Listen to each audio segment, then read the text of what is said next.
Hello जी, नमस्कार। स्वागत है आप सभी का दोस्तों आज एक बहुत ही महत्वपूर्ण प्रश्न में।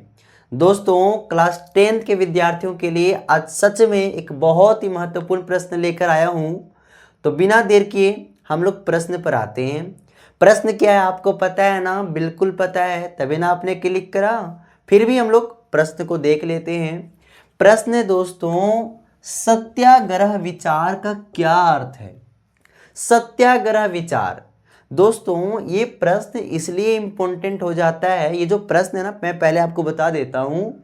ये जो प्रश्न है ना, ये महात्मा गांधी वाला चैप्टर से जुड़ा हुआ है, अर्थात भारत में राष्ट्रवाद का उदय से मैं ये प्रश्न लेकर आया हूँ। और ये प्रश्न है ना इसलिए महत्वपूर्ण हो जाता है क्योंकि ये जो प्रश्न है अर्थात सत्याग्रह का जो विचार है, ये गांधी जी से ज़्यादा लगाव रखता है। मतलब गांधी जी का प्रमुख हथियार था दोस्तों सत्याग्रह का विचार। और इसलिए इस विचार के बारे में कभी कभी आपसे पूछ लेता है कि सत्याग्रह विचार का क्या अर्थ है। और ये ज़्यादा लंबा प्रश्न नहीं है सर, बिल्कुल ज़्यादा लंबा नहीं है। ये ना एग्जाम में 3 नंबर में पूछता है और क्लास 10th के विद्यार्थियों के लिए बहुत ही महत्वपूर्ण है। तो चलिए हम लोग संक्षिप्त रूप में समझने का प्रयास करते हैं कि सत्याग्रह विचार का क्या अर्थ होता है, क्या मतलब होता है। चलिए बिना देर किए हम लोग समझने का प्रयास करते हैं। दोस्तों सबसे पहले आप लिख सकते हो कि जो सत्याग्रह है ना, ये गांधी जी का सबसे प्रमुख हथियार था। गांधी जी भारत में जितने सारे आंदोलन चलाए उसका प्रमुख आधार था सत्याग्रह। मतलब सत्याग्रह के सहारे उन्होंने बड़े से बड़े आंदोलन को खड़ा किया। जैसे आपने सुना होगा चंपारण आंदोलन, खेड़ा आंदोलन, फिर असहयोग आंदोलन, सविनय अवज्ञा आंदोलन, भारत छोड़ो आंदोलन। ये सभी के सभी आंदोलन दोस्तों सत्याग्रह विचार पर ही आधारित था। तो चलो हम लोग समझने का प्रयास करते हैं कि आखिर सत्याग्रह विचार का क्या मतलब है। देखिए दोस्तों, अगर कोई वर्ड के लेकर आपको अर्थ पूछता है ना, कोई शब्द को लेकर अगर आपको अर्थ पूछता है ना, तो आप ना शब्द को बिल्कुल ध्यान से देखो। और आपको ना थोड़ी बहुत हिंदी आनी चाहिए। मतलब कोई भी शब्द को तोड़ना, संधि करने की थोड़ी बहुत बुद्धि होनी चाहिए। तो आप ना वर्ड से ही आप मतलब कोई भी प्रश्न का बहुत सारा उत्तर दे दोगे। देखिए हम ना तोड़ते हैं, पहले लिखते हैं सत्याग्रह।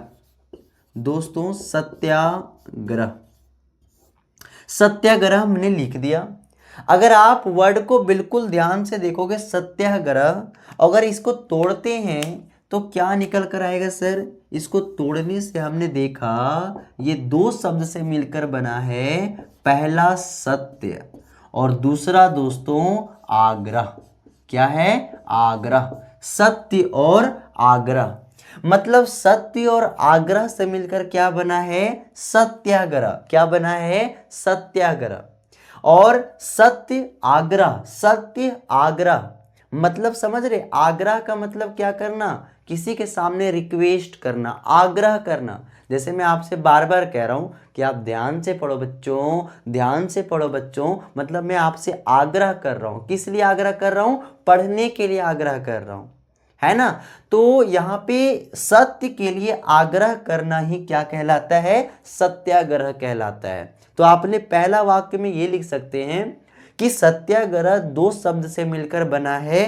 पहला सत्य और दूसरा आग्रह, अर्थात सत्य के लिए आग्रह करना ही क्या कहलाता है? सत्याग्रह कहलाता है। देखिए दोस्तों यहाँ पे ना कहा जाता है, इसका अगर पूरा भावार्थ समझने का प्रयास करें तो जैसे आप ना किसी खिलाफ विद्रोह कर रहे हैं, ठीक है? और जिसके खिलाफ आप विद्रोह कर रहे हैं, जिसके खिलाफ आपने बगावत कर रखा है, अगर वो अन्याय के खिलाफ है, ठीक है, जैसे कोई अन्याय कर रहा है, गरीबों का शोषण कर रहा है, किसी को सता रहा है, और अगर उनके खिलाफ अगर आप विरोध कर रहे हैं, मतलब आप सत्य का विरोध कर रहे हैं। तो अगर आप सत्य का विरोध कर रहे हैं, अन्याय का विरोध कर रहे हैं, तो ऐसी स्थिति में आपको हथियार उठाने की आवश्यकता बिल्कुल भी नहीं है, बल्कि बिना हथियार के सहारे, अर्थात दोस्तों अहिंसा के सहारे। किसके सहारे दोस्तों? अहिंसा के सहारे। मतलब आप अहिंसा के सहारे ही वह लड़ाई जीत सकते हैं। मतलब कि मैं आपको बताने का प्रयास कर रहा हूं ना कि जो सत्याग्रह विचार होता है ना, इसका सबसे प्रमुख हथियार कोई अस्त्र शस्त्र नहीं होता, कोई बंदूक नहीं होता है ना, कोई तलवार नहीं होता, बल्कि इसका सबसे प्रमुख हथियार क्या होता है? अहिंसा होता है। और गांधी जी का भी यही मानना था कि अहिंसा के सहारे आप ना दुनिया की कोई भी लड़ाई जीत सकते हैं। अगर आपकी लड़ाई सत्य है, अगर आपकी लड़ाई अन्याय के खिलाफ है, तो दोस्तों आपको जीत अवश्य मिलेगी। और ये सत्याग्रह विचार का सबसे बड़ा अर्थ होता है। मतलब अगर आप अन्याय के खिलाफ लड़ रहे हैं तो आपको कोई शारीरिक बल की आवश्यकता नहीं है, आपको ताकत नहीं लगाना है, हथियार नहीं उठाना है, बल्कि आप अहिंसा के सहारे ही वह लड़ाई जीत सकते हैं। और दोस्तों सत्याग्रह विचार में एक बात और बताया जाता है कि अगर आपका कोई शत्रु है ना, अगर आपका कोई शत्रु है तो आप उसको भी सत्य को मनवाने के लिए अहिंसा का सहारा ही लीजिए। आसपास के लोग हैं उनको भी अहिंसा के लिए जागरूक कीजिए। अगर वो भी हिंसा के रास्ता को अपना लिए हैं तो उन्हें भी जागरूक कीजिए कि आप भी क्या कीजिए, अहिंसा का रास्ता अपना लीजिए। हिंसा के रास्ता को छोड़कर अहिंसा के रास्ता को अपनाइए। और अगर आप ऐसा करते हैं तो अंततः बुराई कितना भी क्यों ना ताकतवर हो, आपको जीत निश्चित रूप से मिलेगी दोस्तों। तो ये है क्या है सत्याग्रह विचार का अर्थ। तो उम्मीद करते छोटी सी जानकारी थी आपको समझ में आई होगी। तो दोस्तों सत्याग्रह का ये विचार रहा, उम्मीद करते हैं आपको पूरी अच्छी तरीके से समझ में आ गई होगी। यहाँ से ना एक छोटा सा प्रश्न पूछ लेगा आपको, क्योंकि ये गांधी जी का सबसे बड़ा हथियार रहा है। तो आपसे पूछ लेगा गांधी जी सत्याग्रह का सर्वप्रथम प्रयोग कहाँ पर किए थे? तो दोस्तों आज रखेंगे जब कहाँ पर किए थे, सबसे पहले कहाँ पर किए थे? तो दोस्तों आज रखेंगे साउथ अफ्रीका में। दोस्तों कहाँ पे दोस्तों? साउथ अफ्रीका में, दक्षिणी अफ्रीका में किए थे। तो दोस्तों दक्षिणी अफ्रीका में गांधी जी सत्याग्रह का सर्वप्रथम प्रयोग किए थे। लेकिन अगर आपसे पूछ ले कि गांधी जी भारत में सत्याग्रह का सर्वप्रथम प्रयोग कब किए थे, तब आपका क्या जवाब होगा?